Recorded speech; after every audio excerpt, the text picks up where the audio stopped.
The Fox News decision desk can now officially project that Donald Trump will become the 47th president of the United States.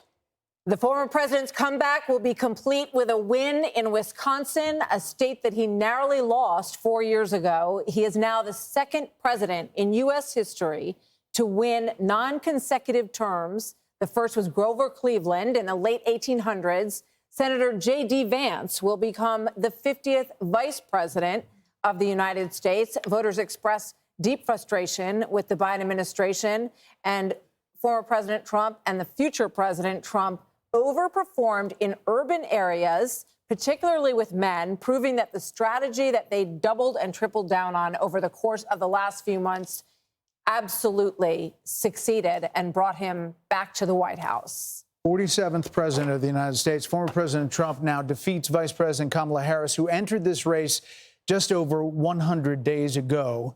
And for Democrats, they were projecting the possibility of running the table with battleground states. David Plouffe with the Democratic campaign of Harris campaign suggested that just yesterday. Now it is possible that Donald Trump runs the table with these states and builds on a big landslide electoral win.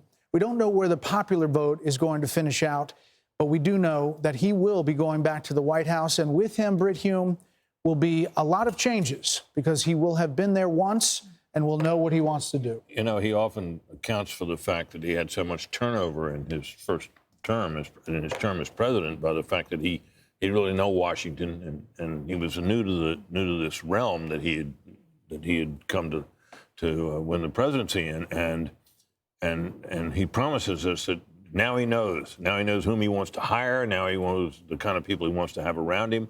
A lot of people are saying that means a lot of very experienced people around Washington will be ruled out, and maybe they will. But it's going to be very interesting to see the kind of people he reaches out to and reaches out for in the days and weeks ahead as he. And you've seen you can see the joy on all these people's faces. Think about the angst and the, all that this campaign has. Hey, Sean Hannity here. Hey, click here to subscribe to Fox News YouTube page and catch our hottest interviews and most compelling analysis. You will not get it anywhere else.